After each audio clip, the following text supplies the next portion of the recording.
Hey everyone, this is Coach Julio and this is food. So I wanted to do a really short video about feline strokes and cats who also have diabetes and had a stroke, and just sharing my experience, and maybe this may help you with your experience, and also be able to follow up with your veterinarian so you can have some days where you know what to do and can learn from other people's mistakes. I know there's a lot of information on the internet, and when I was trying to find out what my cat was going through, it wasn't that many videos, but I want to contribute. So basically, about 4 months ago, this is midsummer, Fu was showing symptoms of circling, and we picked up on it like, not that fast. I work from home, so I was able to see it, so that was a benefit. But once we saw the pattern of circling, that's when we contacted our veterinarian. Now, her background is she's a rescue cat. She's 14 years old. She's just turned 14 in May, and she has had diabetes, which I manage for about 6 years. She gets insulin twice a day, about 6 units. And I do check her sugar. So the circling and basically walking on the left side of the room, the perimeter of the room, again, that was something we never noticed. And so we followed up. The first thing that they said that it could be brain tumors, and we don't have that big of a budget. And when we went to the specialist, they said that one way to confirm if it's brain tumors, I think it's called MRI, or and then if they did find it, then they would do whatever procedures necessary to remove it.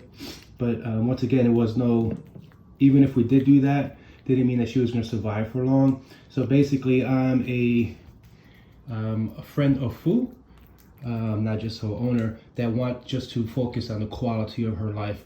So we decided to just wait it out and just go from there. And we did contact throughout this time individuals, organizations that can come to your house if we needed to euthanize. And again, my measurement or my rule of when that day comes is her quality of life.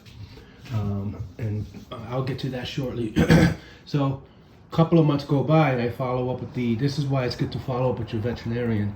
And I was telling them about her symptoms, and her symptoms really didn't change much about her circling. And now we came to the conclusion that it wasn't really a brain tumor. It's she had a stroke. So that's what it was.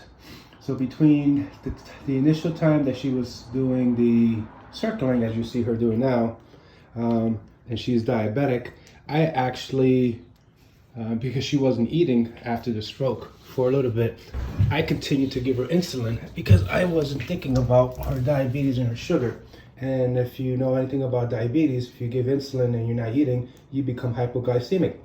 So I confused her hypoglycemia symptoms with just overall symptoms. And then that was really concerning. And then the people who do euthanasia, they were like, okay, maybe it's time, but it's up to you. Fortunately, I take her sugar. I look for symptoms, but I do take her sugar a couple of times during the week. And then I decided to take her sugar, and it was below, at the time it was 80. And very likely it was lower. So that explained why she was really more stumbling, and she's looking outside. Why she wasn't eating, and she wasn't moving, and she was like really weak. And if you don't know, if you're hypoglycemic, you can put honey on your pet's gums and then check her sugar. So I did that, and it came back up, and lo and behold, she started eating again. So what do I do these days? I continue to monitor her sugar. That's very important. Make sure she's not hypoglycemic. She gets pancreatitis, so if she doesn't eat, I may have to wait for that inflammation to go down. And then I start changing her foods, which is always pate type of food. We cannot give her carbs or any of that, it's just pate. But I found some pates are better during her times when she's not wanting to eat, because her olfactory system, her ability to smell, I know it's affected. And she just tends to eat that more. So I combine it, as you can see. And the thing about the smell thing, I don't know if this is stroke related or not, but it can't, because you know some of the brain is damaged. I have to get creative and be, one of the things that having a cat with a stroke is you have to be really patient. Hey, Pooh. Really patient with them regarding their eating. If she has like a day or two of not drinking water, or she's not drinking water, I'm really concerned.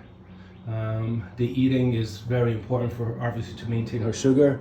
Her activity is me asking her to follow me. Sometimes I take her outside, which is right here is our little porch, as you see. And other things that I look for is she going to the bathroom, you know, peeing and pooping. So it's just basic symptoms. Is she awake and alert? The circling is just a thing. And is the circling getting worse? So as of now, we're very fortunate. We go day by day. She's just walking because I'm loud. As you see, that's her. She's going for her 10,000 steps today. And I'm following her, so she's probably like, are you taking me to the vet?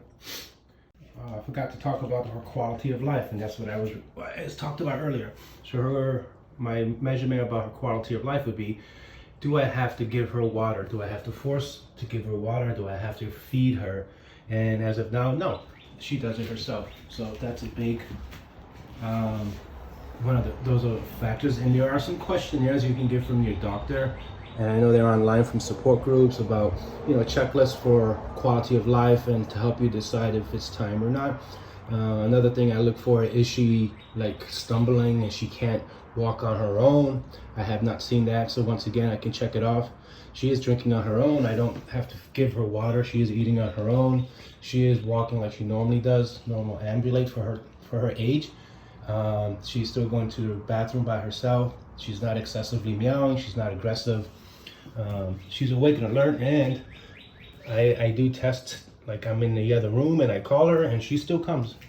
So for me, as of right now, she seems to be having a good enough quality of life, and I'm glad that she's still with us. So I know your measurements and your idea of quality of life could be very different, but this is our journey, and if I see any of those things start to go away one by one or altogether, or she decompensates fast, which can happen for us humans too and her, then we will go there and make the decision accordingly.